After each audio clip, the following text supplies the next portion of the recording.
Salut, c'est les Jérôme. Allez, maintenant que derrière le mur, on a fait ce qu'il fallait, on va pouvoir mettre en place ces muralières. Pour cela, on va utiliser quelques chutes des longues solives qu'on a coupées et qui vont faire parfaitement l'affaire.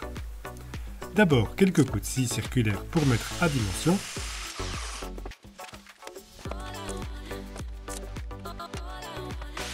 Et puis, comme toujours, un bon nettoyage.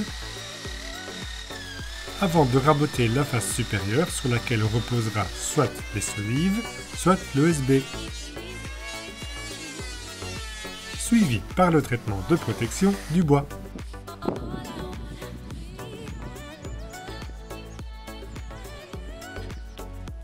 Pour la fixation, on commence par celle sous le passage. À cet endroit, on a refait la maçonnerie, ce qui nous permet d'utiliser un scellement chimique, car on n'est pas dans le mortier à la terre. On a fait les marques approximatives et on perce le premier trou. Puis ensuite le perçage du bois, et c'est là qu'on doit être précis pour que le haut de la muralière tombe au niveau de l'appui des solives. Bon, comme on va de toute façon devoir caler, une certaine marge d'erreur est cependant permise.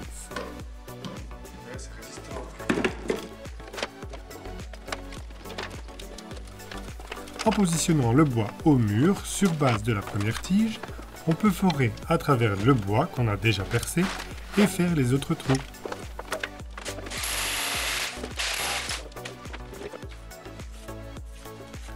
En vue de l'injection de la résine, il faut dépoussiérer et nettoyer les trous.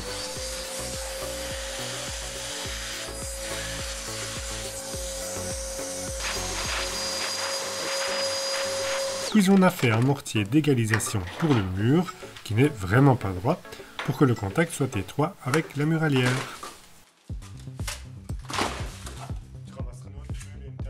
Le mortier est encore frais, donc il s'écrasera lors de la pose. Comme il faut aller relativement vite avec ce type d'ancrage, on a déjà posé les tiges et les écrous dans le bois. On injecte la résine, et il n'y a plus qu'à poser la muralière en insérant les tiges.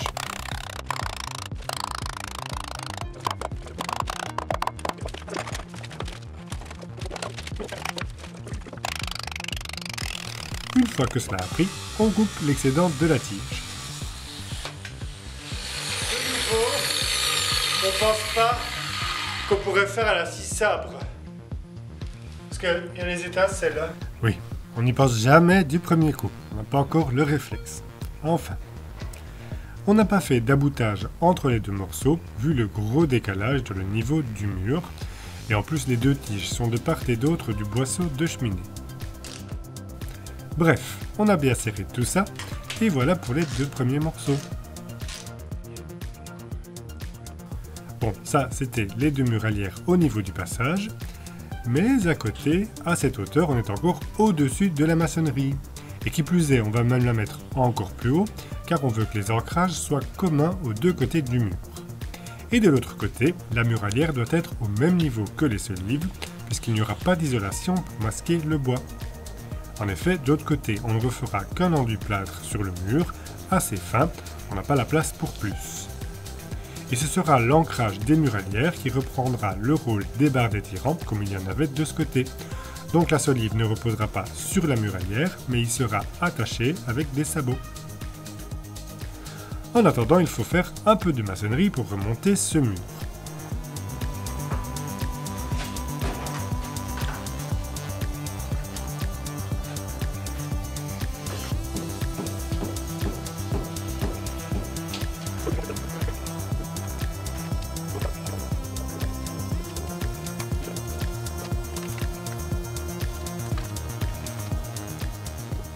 Une fois arrivé à hauteur des tiges, on prépare celle-ci en enfilant les écrous et rondelles au milieu, ce qui servira de queue de carpe.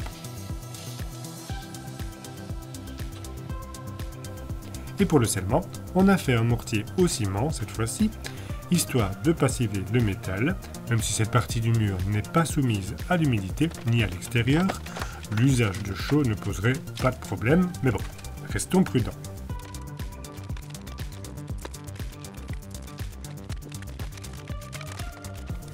On les a alignés à l'aide du laser, mais aussi à l'aide du niveau. cela facilitera le travail de pose du bois, notamment pour faire les trous.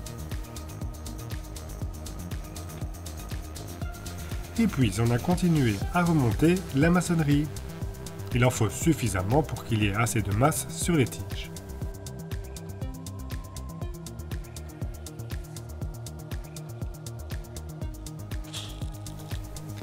On mesure avec précision l'espacement et la position des tiges, et puis on perce le bois.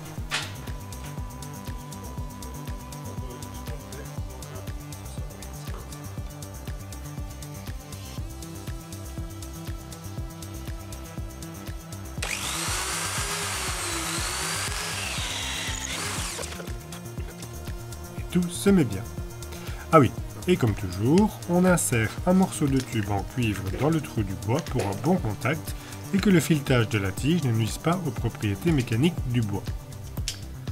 Du coup, le trou dans le bois est d'un diamètre supérieur de 2 mm par rapport à la tige. Et à nouveau, un mortier d'égalisation.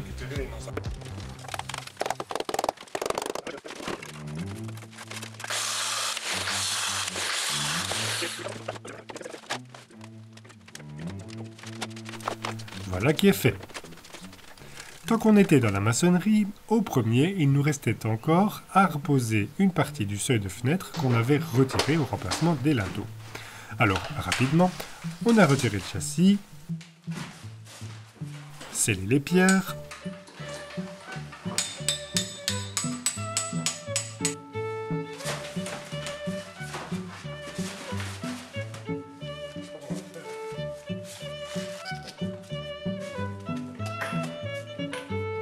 et puis on a égalisé avec le chemin de fer.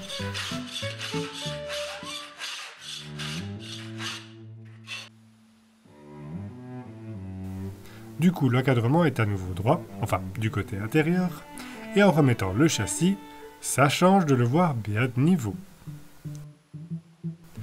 Bref, tout est prêt maintenant pour la pose des dernières solives.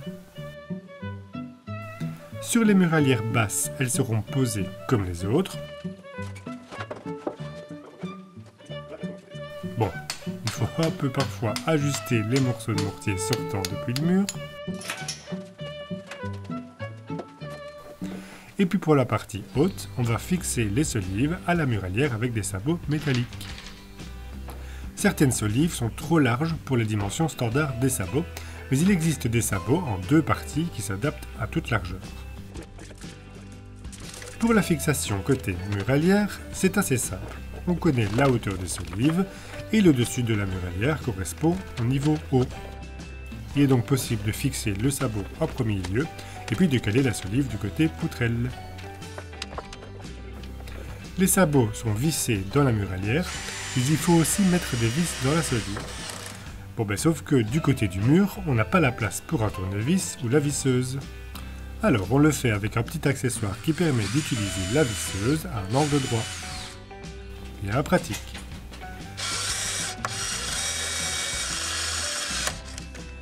Pour le reste des solives, eh bien, c'est comme partout, il faut caler.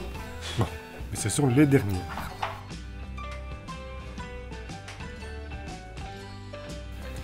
Enfin, pour les solives qui reposent sur la muralière, on va mettre une entretoise qui servira à fixer les rives de l'OSB. Et voilà.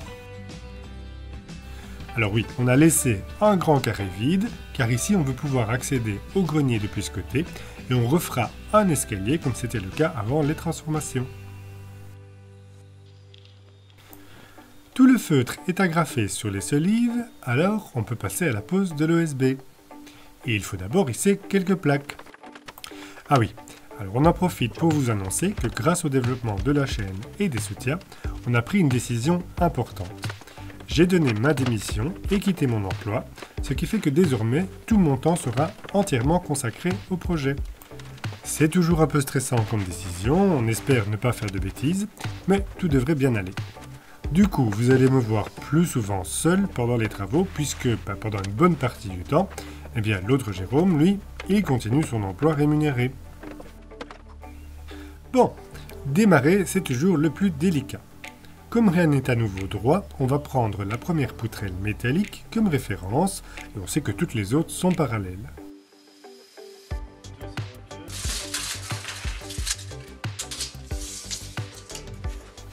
Le mur de cheminée n'étant lui pas droit, il y a un espace qui s'agrandit vers l'extérieur. Il ne faut qu'un espace de 1 cm en rive, alors une petite découpe s'impose. En utilisant la règle de maçon pour tracer un trait parallèle au mur,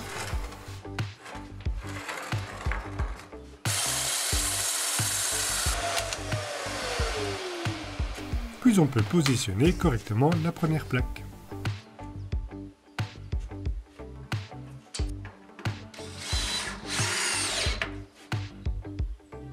Pour la seconde, même topo, sauf qu'on va garder ce qui dépasse pour rentrer dans le passage.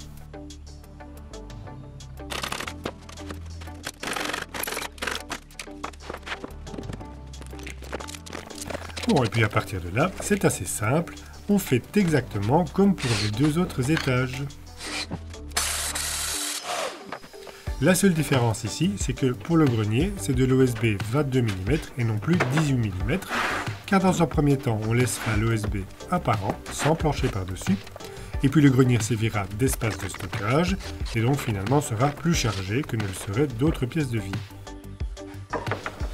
Au niveau de la première poutrelle, qui est la plus problématique avec son défaut d'équerrage, on résorbe cela en doublant la bande résiliente en feutre de jute sur le côté le plus bas. Et ça tombe assez bien, la rangée de plaques la recouvrera complètement en largeur.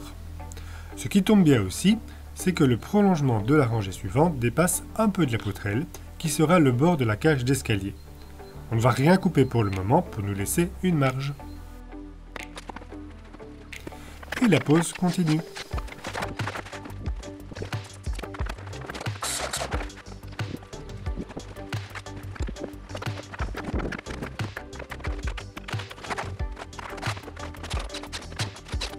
Bon alors, pour les jonctions de plaques qui ne tombent pas sur une solive, tout seul, c'est un petit peu plus compliqué, mais c'est possible.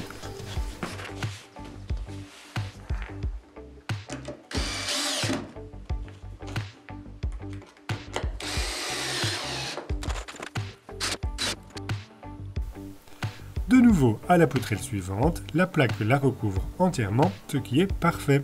L'OSB maintiendra bien les deux côtés.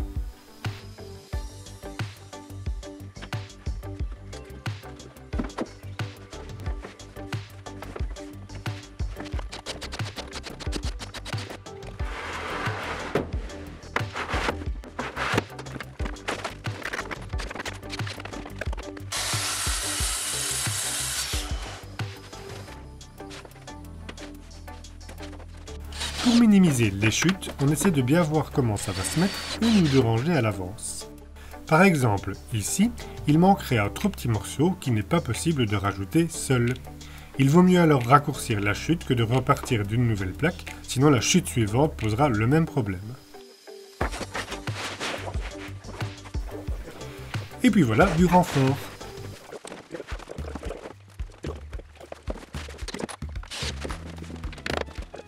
Du coup, autant monter tout l'OSB qui reste.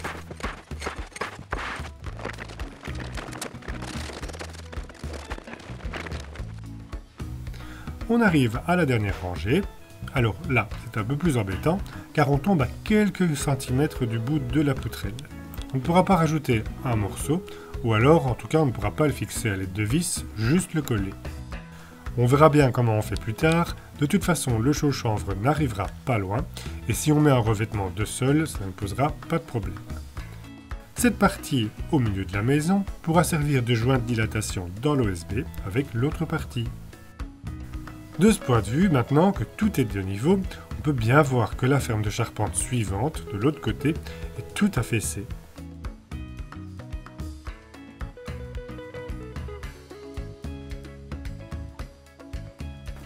Mais bref, on va finir la pose.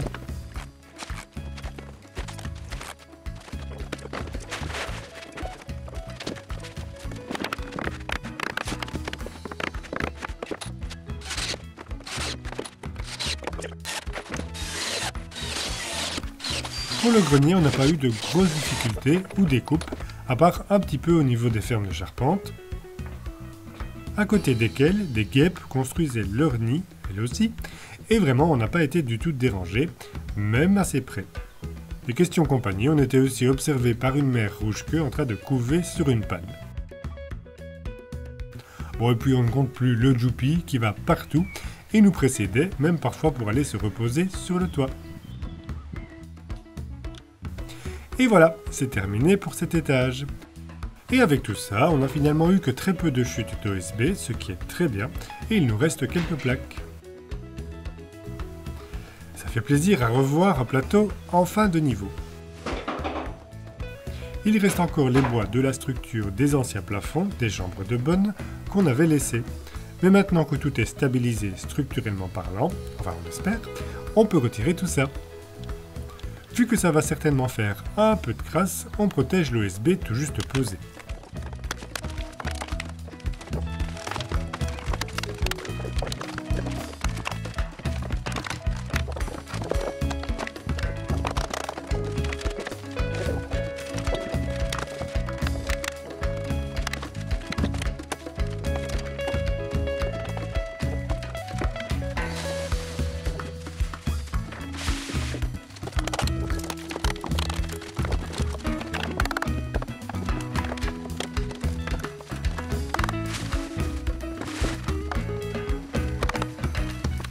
Cela change aussi la perspective du grenier qui s'ouvre et révèle pleinement la charpente. Bon, avec ses spécificités, comme cette dernière ferme, qui n'en est pas une puisqu'il manque les arbalétriers, et pourtant on peut voir les mortaises dans le poisson, et on devine dans le mur qu'il y avait en entrée. Aujourd'hui, ça ne tient qu'avec des barres d'acier logées dans le mur de cheminée, mais cette colonne de cheminée, elle est aussi en piteux état. Et en plus elle penche. Alors on va peut-être devoir la démonter et la refaire. Et puis il y a aussi cette panne qui est toute rongée dont il faudra s'occuper. Oui, c'est sans fin. En attendant, histoire de ne pas se blesser, on en profite aussi pour retirer tous les clous qu'il reste dans les boiseries. Et il y en a. Encore du décloutage. Des petits clous, toujours les petits clous. Il y a de quoi devenir dingue. Et puis avec ça, un peu de nettoyage.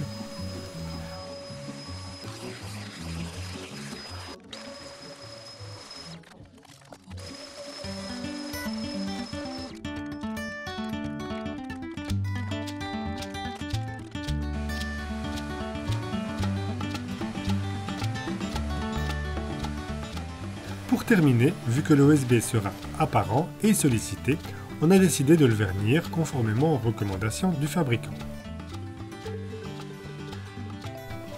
Et voilà qui est fait. Encore une étape clé dans nos travaux avec la fin des planchers. Merci d'avoir suivi cette vidéo. On espère qu'elle vous a plu. Portez-vous bien et à bientôt.